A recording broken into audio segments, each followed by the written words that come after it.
My name is Emily Mann. I'm Policy Director at Open the Government. Thank you for joining us today for this conversation. We're really honored to have these folks with us today to have this discussion. Spencer Ackerman is going to be moderating the conversation. And so I'm just going to introduce him quickly and then turn it over to him to get things started. So for those of you who don't know, Spencer has been a national security correspondent for outlets such as the New Republic, Wired, The Guardian, and he's currently the reporter and publisher of the Forever Wars newsletter on Substack. He has covered the war on terror in its entirety, reporting from the front lines of Afghanistan, Iraq, and Guantanamo Bay. He is the recipient of numerous awards, including the Pulitzer Prize for Public Service Journalism as part of the reporting team that covered the Edward Snowden NSA leaks for The Guardian. Spencer is the author of the critically acclaimed new book, Reign of Terror, How the 9/11 Era Destabilized America and Produced Trump. I am in the middle of reading it right now, and I highly recommend it to all of you who are interested in this topic. He's a frequent guest on MSNBC, CNN, and other news networks. And we are, as I said, we're honored to have him moderate today's discussion on national security in the post 9/11 era, particularly in the lead up to the 20th anniversary of the September 11th attacks and the U.S. withdrawal from Afghanistan. So with that, Spencer, I'll turn it over to you to get the conversation started. Thank you so much, Emily, and thank you to Open the Government for hosting this. I will just say a few words that I hope to use to frame today's conversation, and then I'll move on to talking to our panelists about it, because this is one of the conversations I've most wanted to have, not just around my book, but over probably my whole career reporting on the war on terror. And that's because today we're going to discuss what the war on terror is, what it's done, and how to abolish it. And I can't imagine having a better panel than our guests today to go through that. So I'll just say a few words about what the war on terror is and what its consequences are. So first, what's the war on terror? Typically, particularly now that we've seen the Taliban victory in Afghanistan and are reading a lot of the recriminations, mostly surrounding the pullout rather than the war itself, the war on terror is very typically framed simply as the war in Afghanistan, the war in Iraq, now the war in Iraq and Syria. Rarely does the war on terror get seen as the entirety of the constellation of operations that it is. So in addition to the wars, we've got the architectures of indefinite detention, think Guantanamo Bay, for instance, but certainly broader than that, drone strikes, expansive and indiscriminate intelligence surveillance, expansive law enforcement surveillance to include the placement of informants in houses of worship like mosques, the transformation of the institutional constraints of the architectures supposedly safeguarding our freedoms as Americans into something far more acquiescent to the expansion of the power of the security agencies, the transformation of immigration from a process of making more Americans into a counterterrorism context, something portrayed as threatening those Americans already here. We could really go on and on about this. Those are the institutional elements and operational elements of the war on terror, and there are so many more. But then there's also the political elements of the war on terror. Those elements, I argue in my book, Reign of Terror, are the most violent and the most nativist, the most racist currents in American history that after 9/11 are allowed to shape the response, either explicitly or more often, particularly amongst the respectable classes, tacitly, of what the scope of the war on terror is going to be, particularly at home. I mean, for instance, when we call it the war on terror, it's important to remember that we're not calling it what it might have been from the outset, a discrete set of law enforcement actions to arrest and hold culpable the architects and the perpetrators of 9/11. Instead, the Bush administration, with the acquiescence of the Democratic Party, envisioned a war unbounded not just by time, not just by space, but by enemy, where, as per the language of the 2001 authorization to use military force, one of the well springs of the war on terror, according to its language, the operational issue is that the president gets to decide who the enemy is, not the perpetrators of a particular action. That's only expanded. That leads to the cultural element of what the war on terror is, which is a racist current. We should understand this. The war on terror is not something that is unfortunate or a series of mistakes that goes kind of out of control at moments. The war on terror is a racist enterprise. The war on terror in particular, and you can tell this by who the war on terror never applies to. The war on terror is a white supremacist enterprise, both at home and abroad. It makes white supremacy already regnant in so many ways, both institutional and subtle, throughout the United States, super empowered. It's not an accident that the war on terror yields things like the perpetual second-class citizenship, and even, I would argue, functional distinct justice system for Muslims and then for everyone else. It's not an accident that a cultural center built in Lower Manhattan gets transmogrified by demagogues, including Donald Trump, as the Ground Zero Mosque. It's not an accident that when the first Black president, who turns out to be a chief steward of the war on terror, when he is elected, he's greeted by a racist lie known as birtherism, which holds entirely through the force of the war on terror, that Barack Obama is an enemy of the United States because he is a secret foreign Muslim who has usurped the presidency. That is the war on terror. It is an anti-democratic enterprise. We should not ever for a moment be confused that the consequences of the war on terror over 20 years, and particularly over a disastrous period when this all goes violently wrong, as we can see, not just in Iraq, but in Afghanistan, those consequences are the entrenchment of an apparatus of repression, an apparatus of death that by current estimates stretches over at least, and this is not including epidemiological studies that measure the downstream effects of war, such as decimated public health systems and all of the excess death that occurs from them. But by direct measures, at least 800,000 people have been killed by the war on terror, have been killed by the United States and by its allies in the war on terror. At least 22 million people have been displaced by the war on terror. If the war on terror has any victor, if anyone can be said to have won the war on terror, it's the defense industry in the United States that has received a redistribution of public wealth that by some estimates total, when considering the cost of future veterans' health care, around $6 trillion and counting. As the war on terror persists, and I argue this in Reign of Terror,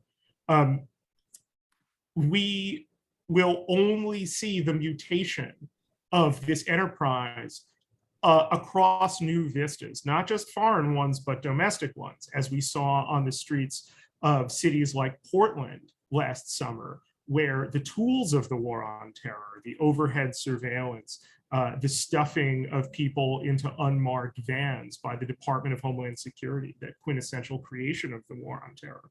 All of those are just getting aimed more and more at Americans.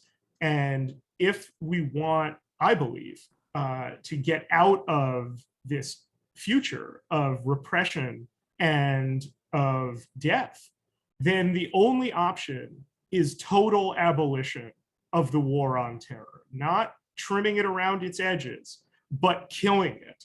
This is the lesson of every horror movie. You don't let the monster come back to life. And with that, to discuss how we kill the monster, I'm thrilled to be joined by three people who have spent so long in public, so righteously, fighting against the reign of terror. And I'd like to introduce them and then turn to some questions. After we go back and forth, I would like you in the audience to drop a question in chat, and then we'll direct that to our panelists. Please actually have a question. And as well, I will make sure that we don't kind of belabor this and we can move on. Maya Berry is executive director of the Arab American Institute, or AAI. In 1996, she established AAI's first government relations department, which she led for 5 years before becoming a legislative director for US House of Representatives Minority Whip David Bonnier, where she managed the congressman's legislative strategy and developed policies on international relations, human rights, immigration, civil rights and liberties, and trade. Emily Manna, who is kind enough to introduce me, is Open the Government's policy director, where her work focuses on transparency and accountability for US military and national security programs, records management and data preservation, and expanding proactive disclosure and the public's right to know. And then we have Hina Shamsi, who I believe is someone who ought to be counted as one of the heroes of the post 9/11 era. And I'm privileged to call her my friend. She's the director of the ACLU's National Security Project, which is dedicated to ensuring that US national security policies and practices are consistent with the Constitution, civil liberties, and human rights. She's litigated cases upholding the freedoms of speech and association and challenging targeted killing, torture, unlawful detention, and post 9/11 discrimination against racial and religious minorities. Welcome to everyone. I'm really looking forward to this conversation. Hina, I'd like to start with you. 20 years on, what's the war on terror done to the rule of law? Thanks so much, Spencer. I'm going to answer that question, but first of all, I want to say thank you to OTG for having this event, and how incredibly privileged and glad I am to be joined by my fellow panelists, friends all. And I will just add to what Emily said. This isn't only because Spencer is a friend. This thing, it's essential reading. I'm almost done with it. This thing being Spencer's book, and I strongly recommend it to anyone who wants to understand where we've been and where we need to go. So your question, Spencer, is what's the war on terror done to the rule of law? Well, in fundamental ways, violated it, weakened it. And when I think about this, I think about why the rule of law exists, what it's meant to protect, right? And often in policy debates, we talk about structures and norms that are supposed to protect our system of checks and balances, as well as the individual rights of every single person who lives in this country. And I think what the last 2 decades have shown is just how fragile that is, and further entrenched who it is that America sees as its security threats, and the actions that it takes against them. So I'll pause here and just sort of say, and I know, Spencer, you'll understand why I say this and probably agree with me. I hate the term war on terror. And I hate that term and have ever since the Bush administration started using it, because any of us who are either students of American history or, live in America or follow what America does, knows that in our country's actual and rhetorical wars, one of the first things at risk and often to go are rights and liberties.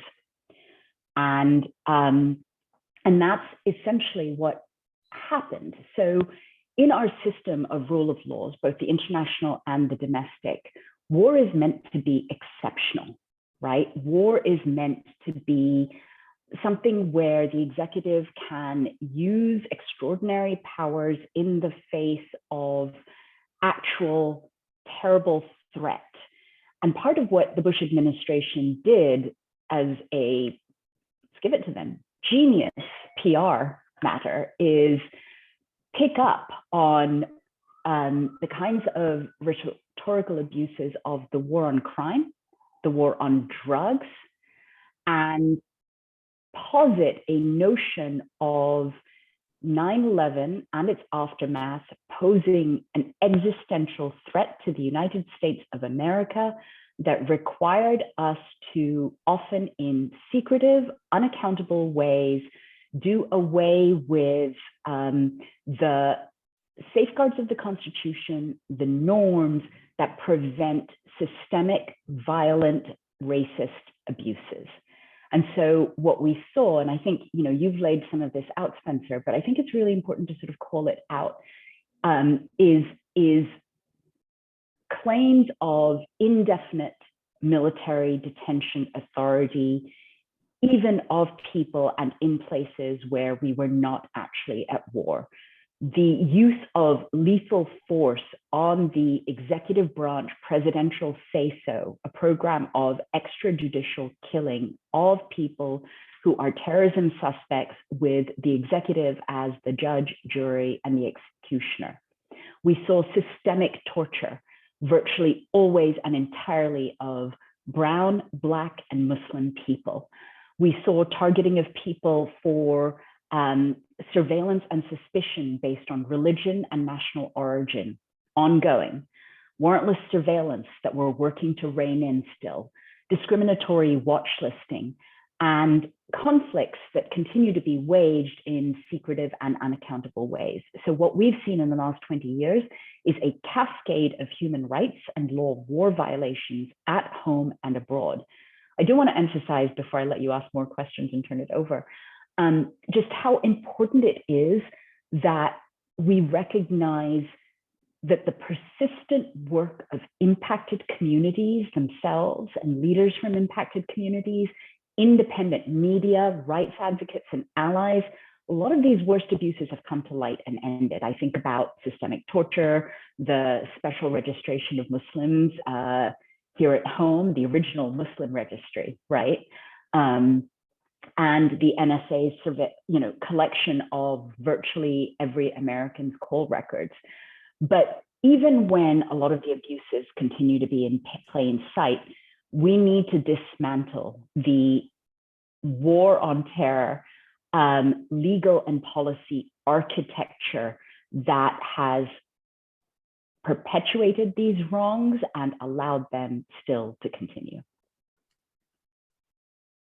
Maya, over 20 years, what did the war on terror look like to American Muslims and those presumed by whites to be Muslims? And where were the non-Muslim allies? Well, first of all, thank you as well to Open Government and my colleagues. We've been in the trenches on these issues for a long time. And Spencer, you in particular, I haven't finished the book, but I can't talk about these issues without referring back to the incredible work that you did when we were tackling the issue of discriminatory training manuals of law enforcement and those stories that you broke on those issues. So I think I'll start with an acknowledgement of that. Spencer, I'm going to tweak your question a bit because I think it's important to understand that when we talk about the post 9/11 environment, that it's in a context that existed before the terror attacks of 9/11. And that targeting of our community really was both about national origin and ethnicity as well as faith. Arab Americans, regrettably, are very familiar with government policies that targeted us before 9/11 ever happened. I would start with President Nixon and Operation Boulder, where we were specifically looking at Arab students and Arab Americans at the time in an attempt to turn immigration law into national security law. Really, like that was a key piece of that. That was the 1970s. That was 1972. In the 1980s, we have our case of the LA8, which is an incredibly important case for anyone that cares about the U.S. Constitution. It was a government attempt to deport 7 Arabs and their one Kenyan wife. And when our government moved from the ideological exclusion piece of that, and they shifted to then claiming that they were terrorist sympathizers or terrorists themselves and needed to move in on them. That period in the 80s saw a contingency plan where we literally were looking at Louisiana as a possibility of holding what was deemed, dangerous aliens, quote unquote. So there's a history that was there that got us to the first Gulf War and the interviews of Arab Americans across this country and Arab immigrants, where the FBI would show up and just want to talk to you about what your literally your day-to-day life. So that's the context in which we get to 9/11, and then we get to the government policies that you and Hina have both talked about. And it's pretty, as a directly impacted community, it really has meant that there are some amendments of our Constitution that perhaps apply to us differently, that the INA perhaps applies to us differently. And I think that's a very real concern for every American, or certainly it should be. The post 9/11 impact on us ranged from things like the NYPD massive surveillance program of American Muslims to the benign US Census Bureau sharing information with the Department of Homeland Security about the demographics of our community, where we like to eat, the frequency by which we visited certain travel agencies, what was the television that was on in the background at the time. If you look at the community of interest reports that the NYPD put out, they literally relied on demographic data from the Arab American Institute, because we're a partner with the CIC, Center Information Center, Census Information Center. This special registration program that was put in place with NSEERS, the Hannah mentioned the watch listing. We have no redress process for when we're placed on a watch list. We do not know that we are on it. We don't know how to get off of it. There's a better redress process, partly because of ACLU lawsuits and others with regards to the no-fly list than there is for watch listing. And I can keep going, and I can give it to you even in the context of personal experiences I've had with profiling. And I will tell you, we've had considerable allies that have come to our defense and to the defense of democracy in this country and the constitutional civil liberties that we all really cherish. Not surprising, in the immediate aftermath of 9/11, it was the Japanese American community specifically who stepped up and said, we've been here before, we've seen what this looks like, and we say no. That was incredible. And we saw the partnerships from many in the civil liberties communities and others. But I will tell you that today, 20 years on from it, what's clear to me is if we're having the conversation about this war on terror, if we're having the conversation about terrorism, and if we're having the conversation about counterterrorism policies, my fellow Americans are pretty comfortable suspending some of my civil rights and civil liberties. And if we can bring the conversation out of that realm and actually talk about it in the context of what are American laws and ideals we aspire to uphold, we must uphold, that are legally required for us to uphold, then the conversation shifts.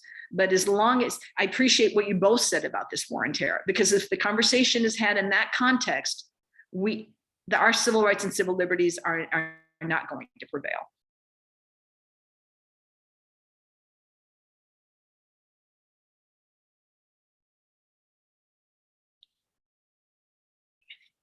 I think I'm frozen, or I'm not, but I'll stop there.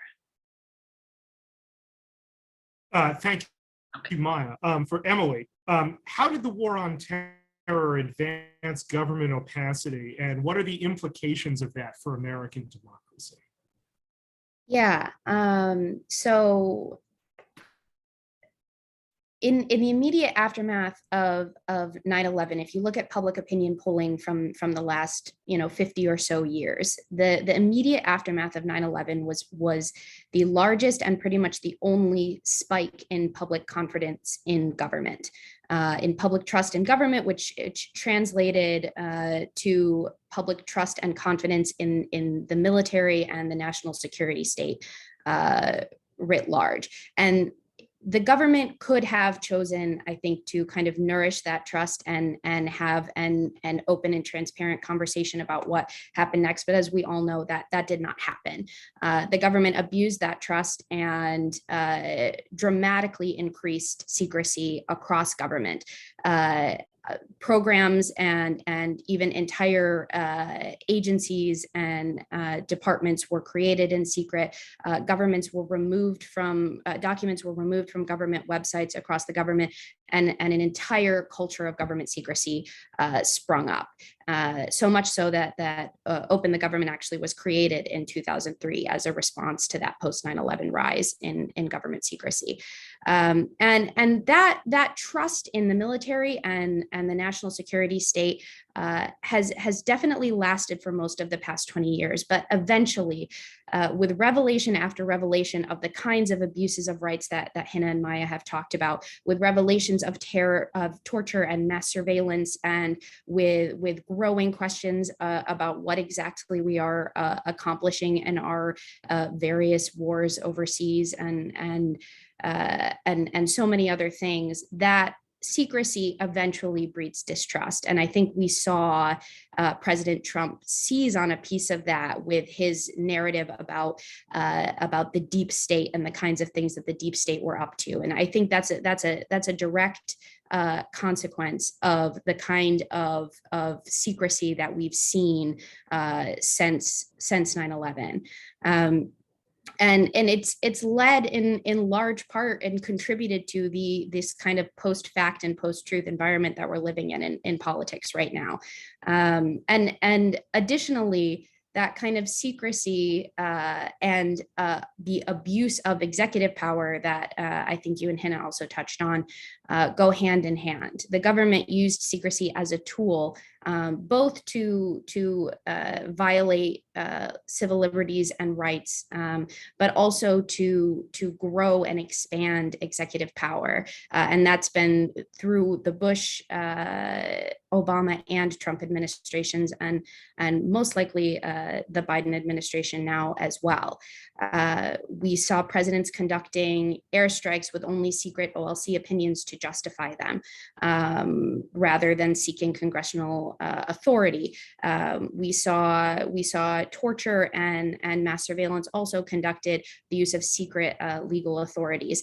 And this really upsets the balance of power in our government, and that culture of deference to the executive on national security is, I think, really apparent in the lack of congressional oversight that we've seen in this past 20 years, and that just kind of extreme deference to the White House, particularly on military and national security issues. The fact that an AUMF from 20 years ago is still on the books, that Congress has the authority to declassify documents on its own, and it's never used that authority, that it has the authority to hold members of the executive branch in contempt when they refuse to hand over information to Congress, and they've never done it. There's just this huge culture of deference to the military and national security that I think is starting to wane in the public, which is why you're seeing such support for things like ending the war in Afghanistan. But within government, that culture of secrecy and culture of deference is still has a very strong hold, and I think will be very difficult to undo. Thank you so much for that. I'd like to present a question to all of our panelists.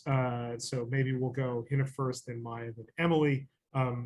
This is something that each of you will have a distinct vantage to address. And it's also a way of me kind of getting a little bit of an answer to critics of my book who say that, I'm not presenting a programmatic policy platform through which to proceed. So the question I have for everyone is, programmatically, what mechanisms, powers, and authorities of the war on terror need to be dismantled in order to abolish it. So everyone pick their faves, and we can, through our collective discussion, put forward an agenda for getting rid of the war on terror.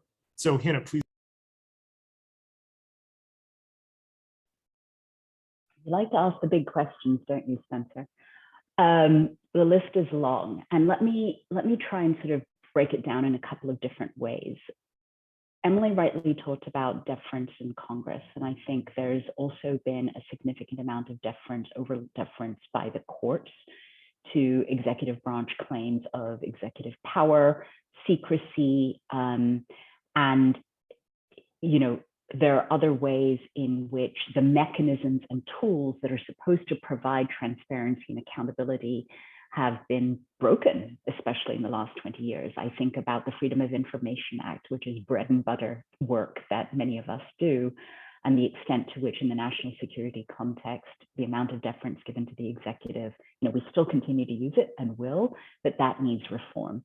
I think about the fact that there are such high barriers now in terms of standing and secrecy to allow people even inside the court in order to be able to advance their claims. I think about the shameful record of lack of mostly meaningful accountability for torture.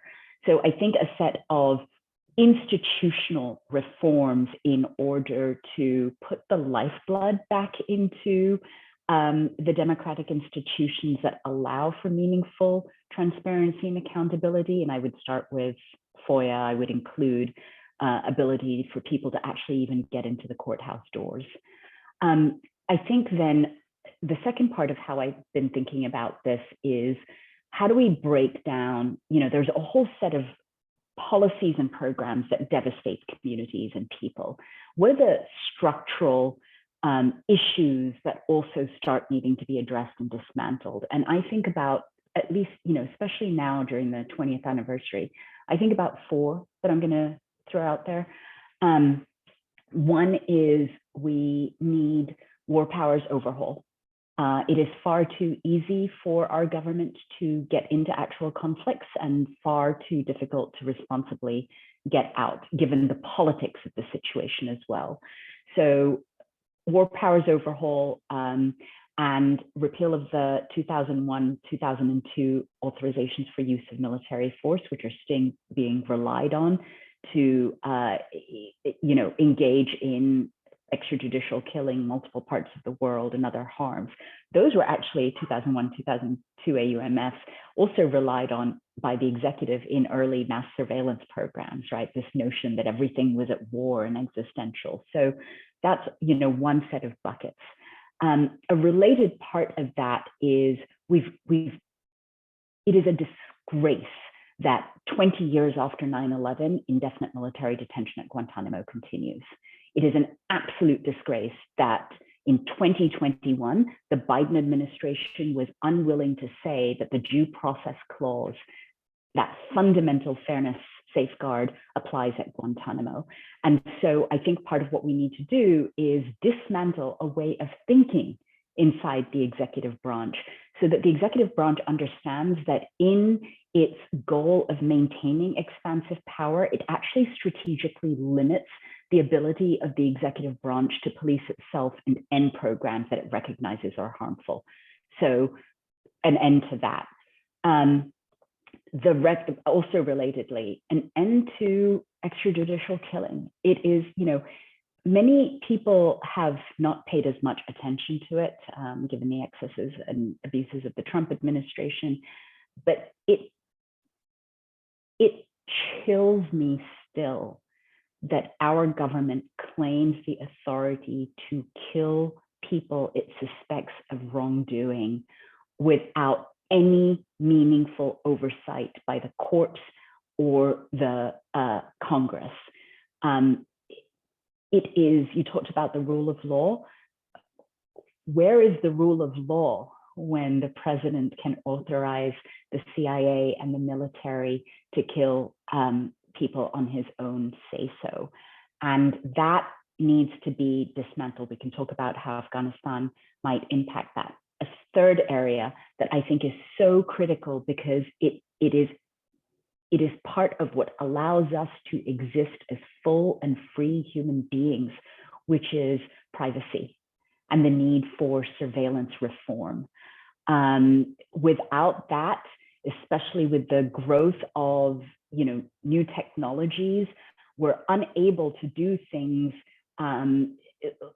without fear of the government watching every single thing that we do, how we do it. And then my fourth area, my timing numbers may be off, is we've really got to dismantle the post 9/11 loopholes that permit bias-based profiling against our communities of color, those who dissent. And here I'll just call out that in 2014, under President Obama, after not just the post 9/11 era, like generations, decades of effort by communities of color asking for an absolute prohibition on bias-based profiling, the Obama administration, Departments of Justice and Homeland Security said, yep, we agree, bias-based profiling, wrong, unhelpful, ineffective, un-American, but we're gonna do it in the national security and border integrity contexts. And that, the fact that that continues to exist and has not yet ended, another disgrace. And then I think we build upon that to do the kinds of overhaul that we're all pushing in a variety of other areas. I'll stop there. I think the question is so incredibly critical to everything that we need to be doing right now in terms of reflecting on our nation 20 years past 9/11. When we passed the Patriot Act 6 weeks after the attacks, members of Congress were honest enough to say they had not read it. And the idea was that there are sunset provisions and we would go back and we would fix some of the overreaches. We've not done that in a meaningful way at all. So it's incredibly important that now, 2 decades later, and particularly actually as we have sort of discovered of late that there is another threat to our safety in the United States emanating from white supremacist violence, and how we've typically followed the white supremacist violence through legal means, not necessarily all these extrajudicial methods we've had to employ in these other cases, that this is an opportunity to revisit that and understand it in a different way. And I just, I would start with where Hina left off by mentioning the profiling guidance. Those guidance were first issued in 2003, within a couple of years of 9/11, understanding that, oh, profiling is bad and it doesn't work and we need to do better. And the 2014 revisions, not only did we keep in the national security loopholes, and not only did we keep in the border security loopholes, border defined within 100 miles of a US border. So look at a US map that literally breaks down our population size and see how many Americans are within 100 miles of the border. But they also allow for a loophole with regards to local law enforcement and whether or not they receive federal assistance. So it really is a mechanism that could overnight improve the lives of so many Americans that have been targeted by discriminatory policies, that have had these policies having a disparate impact on us. And that part is huge. The other piece of it is looking at the diags. It's looking at the Section 702, the surveillance. We're supposed to be able to, things put in place for us to go after these international terrorists have found their way to impacting Americans without a doubt in a very meaningful way. So I think there's a lot there that has to be done, and it has to happen.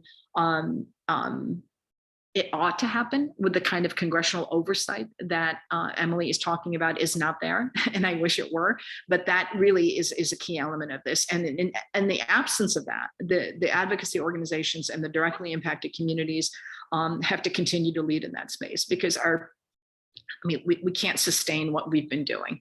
I'll leave it there.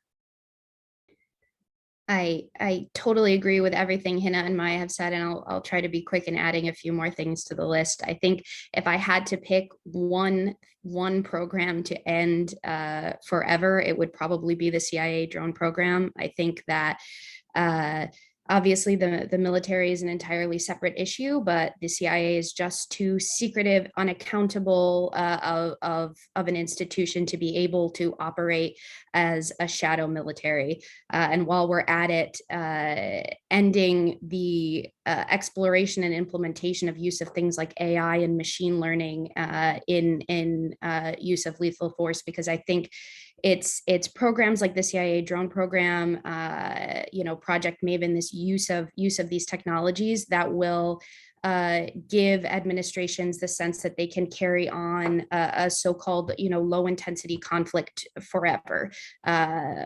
These conflicts are, of course, only low intensity to the people who are not living under threat of U.S. bombs.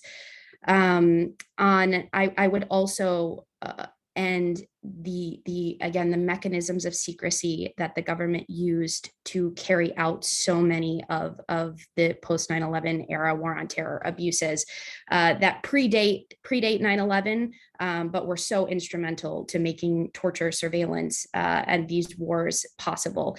The Department of Justice Office of Legal Counsel should have to disclose all of its legal opinions that it issues to the executive branch. Again, these are the opinions that were used to justify torture, drone strikes on US citizens, and many other things. We need a complete overhaul of the national security classification system that's been needed for decades and decades. Former government folks estimate that the majority of classified information could safely be released to the public.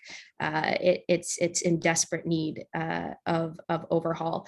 And finally, another big one is that I would have the government stop using the Espionage Act to prosecute whistleblowers, and to stop prosecuting whistleblowers in general, but in particular to stop using the Espionage Act, which is entirely not what the law was intended for, and is used to put folks like Daniel Hale, who was a whistleblower on the U.S. drone program, in prison. So I think those would be my top priorities. I think that is a really powerful presentation that takes us on the road to abolition. And I'm just very excited that we got to hear that from these three experts. I'd like everyone, if you've got a question, now's the time to put it in the chat. I will read them out to our panelists. Before we can do that, since I'm not seeing any questions right now, let me ask everyone, we're hearing a lot of talk about the Biden administration reorienting a domestic war on terror against white supremacists. Is this appropriate after January 6th? What are the consequences of keeping the war on terror alive and finding new targets for it? And everyone, can we just go in the same order? If you want to pass, you can pass as well. I guess that means me to start. It's pretty amazing to see, for the first time in this country's history, that a president issued a national strategy to deal with domestic terrorism. And I looked at that and thought, there's so much rhetorically in here, and also potentially programmatically, that is a good thing to see, right? That there's a recognition of the impact and historical consequences and recent elevation of white supremacist violence, which is mostly, as always through this country's history, targeting communities of color. There's a recognition of the importance of safeguarding civil rights and civil liberties, which often in this country our leaders give lip service to, but don't necessarily follow through on the programmatic impacts. But then, in much of the rest of it, it was a continuation of the kinds of policies and approaches that we have been condemning, and I say we in the rights community, for 20 years, as having a negative and harmful impact on communities of color. It's as if they don't know any other tool to use. So let me single out a very particular part of this, which is the openness still to a statute that criminalizes domestic terrorism. That should be off the table. And here's why.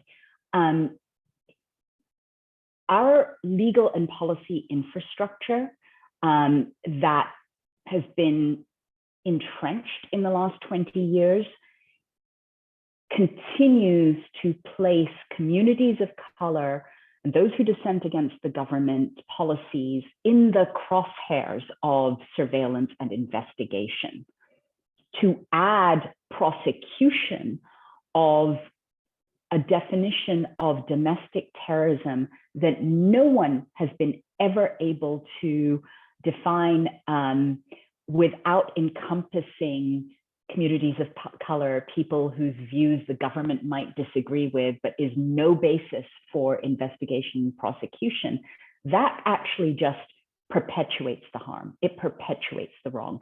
This would be something that would inevitably come back and harm communities of color. And should anyone have any doubt, look at what happened after the Oklahoma City bombing. At that time, the most devastating act of extremist violence that had taken place on American soil. And I went back over a few years ago, just when the domestic terrorism legislation came back again, and sort of read through all of the legislative hearings and testimony and statement that had come. And it turned out that a lot of the same people who were in the Clinton administration have now gone into the Obama administration and the Biden administration. A lot of the same things continued, right? And out of the Oklahoma City bombing, instead of targeted programs to address that particular white supremacist violence, what came out was EDPA.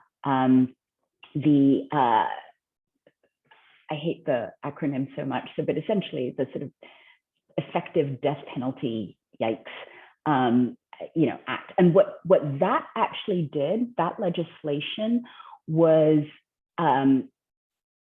turn immigration further as a tool of discriminatory racist national security policy that ended up harming communities of color more.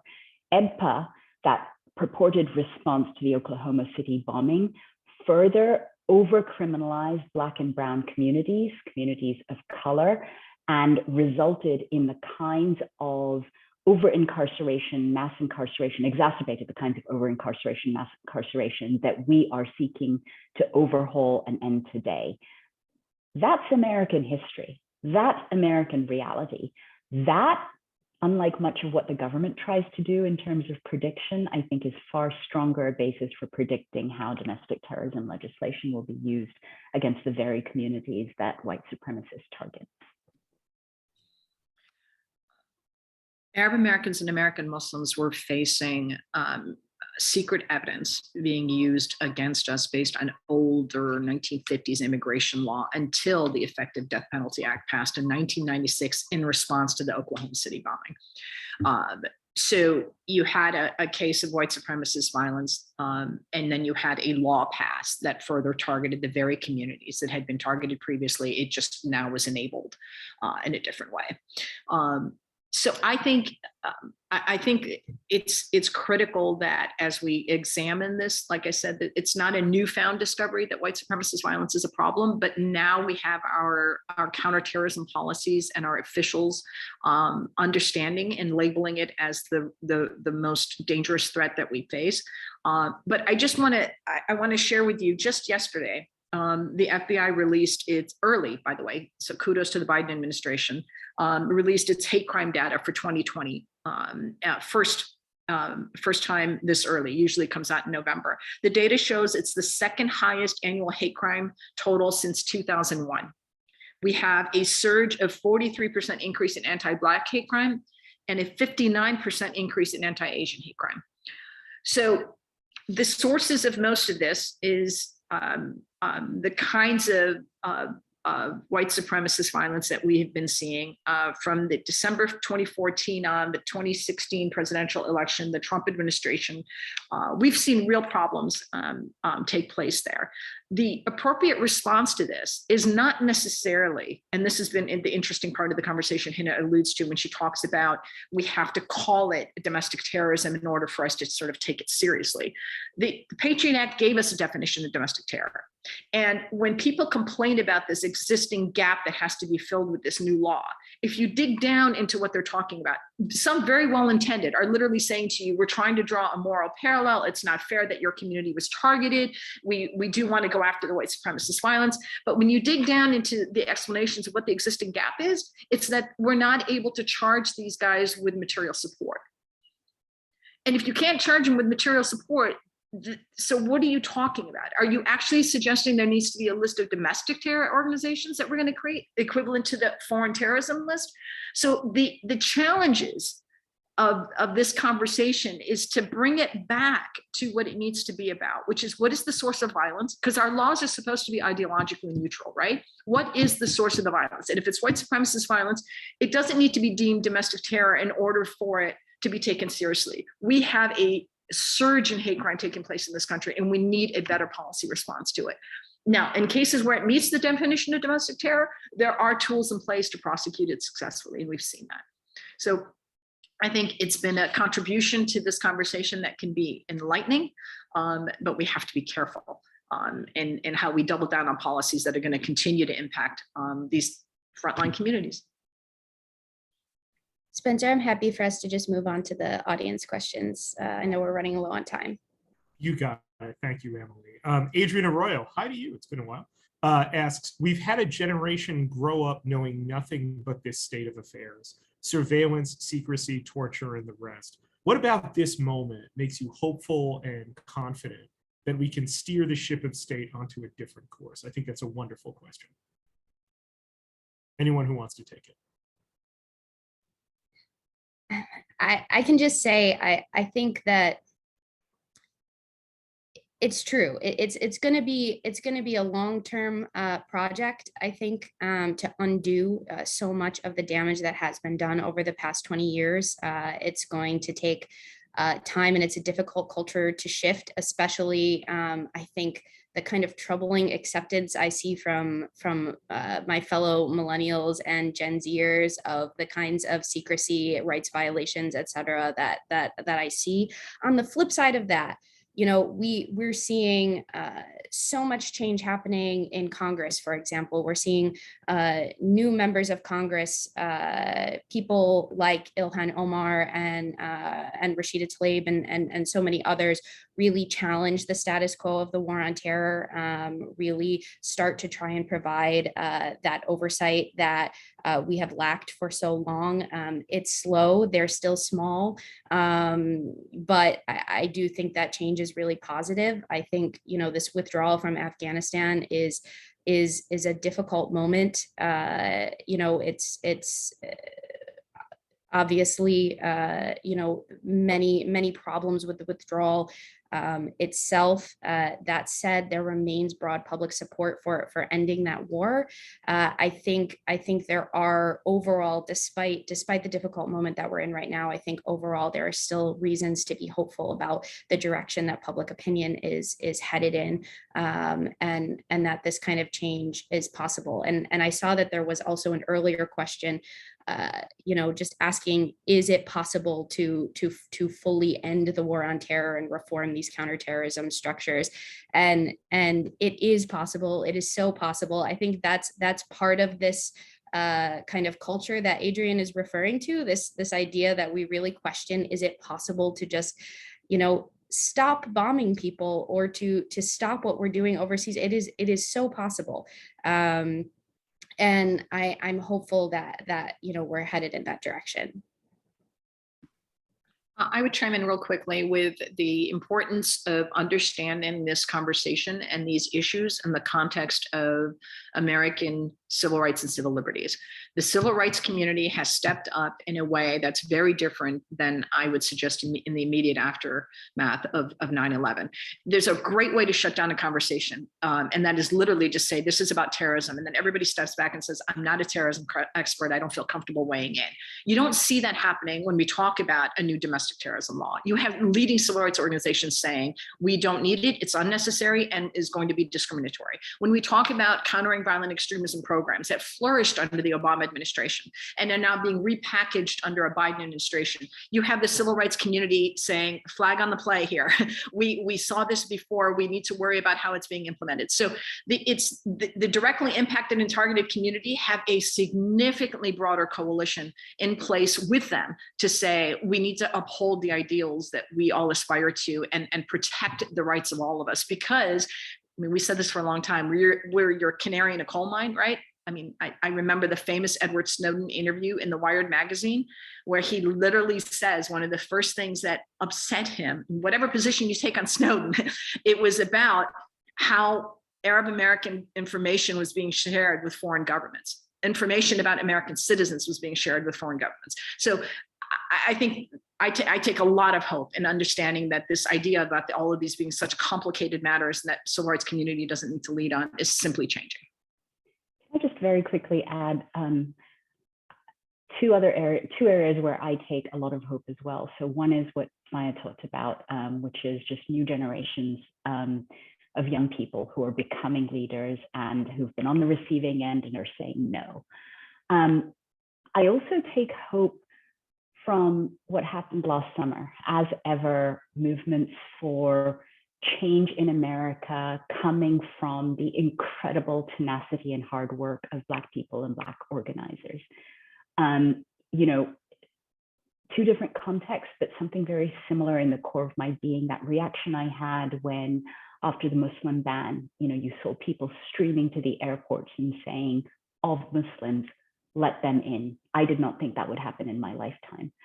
I felt something very similar participating in the protests of last summer and watching how it was that following the leadership of Black Americans and Black organizers, there was a recognition of the domestic impact of foreign wars and militarization and how that had come home, and a desire for elemental structural change. If you look at polling, and I'm not a huge fan of polling because I look at some of the ways these questions are drafted, and it seems like, you know, people inside the green zone of Iraq in post 2003, 2004 were the ones drafting them. But if you look at polling that actually asks young people, communities of color, about their experiences and their consequences, there's a tremendous desire and recognition for change. There's a tremendous recognition about the structural racism that informs foreign policy and national security policy and how those connections are made domestically and abroad.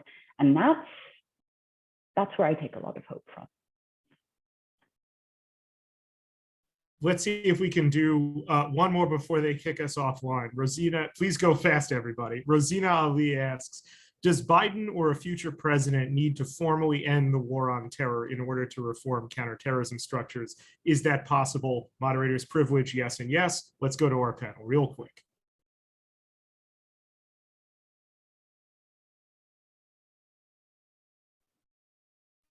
No one wants to. Someone else go, because I've been doing a lot of talking. I already touched on this, so I would love to hear from you guys. Yeah, I mean, as you said, Spencer, yes and yes. It's a process of understanding that these forever wars, this endless war on terror, it's a frame that allows these abuses, and we need to simply provide the kind of oversight that's necessary of executive power, of the need to change some of the laws that we put in place, allow those sunset provisions to go, and change it. I mean, we have, you know, we Americans have this incredible desire to maintain a free society. And it's important that we revisit that now as we try to sort of understand this new enemy, so to speak, when it comes to the violence, and instead of doubling down on these deeply flawed infrastructure, to say we can take a different approach that protects our civil rights and civil liberties. War on terror is a rhetorical trope with programmatic operational aspects. And in many ways, the people who use war on terror most tend to be our side. I don't hear it used a lot in within the Biden administration, but absolutely, you don't need to continue the notion of a war on a common noun. No such thing can possibly exist.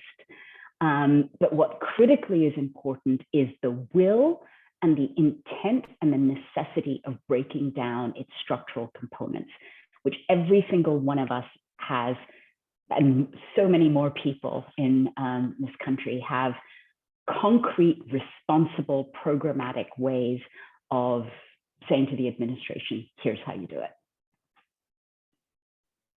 I want to thank everyone. This has been a tremendous panel. It's been a very powerful hour. Thank you so much to Open the Government for all their hard work in putting this together. Thanks to everyone for watching and listening. And I would just want to say as a final thought to everyone, if you heard yourself through what the panel expressed, if this brought out to you the urgency of ending the war on terror, organize with your communities, organize with your neighbors. Elite politics brought us to this moment. Anti-democratic politics brought us to this moment. It won't get us out of it, but we can get ourselves out of it. So thanks to everyone. I had a great discussion. Hope you all did too. Bye for now.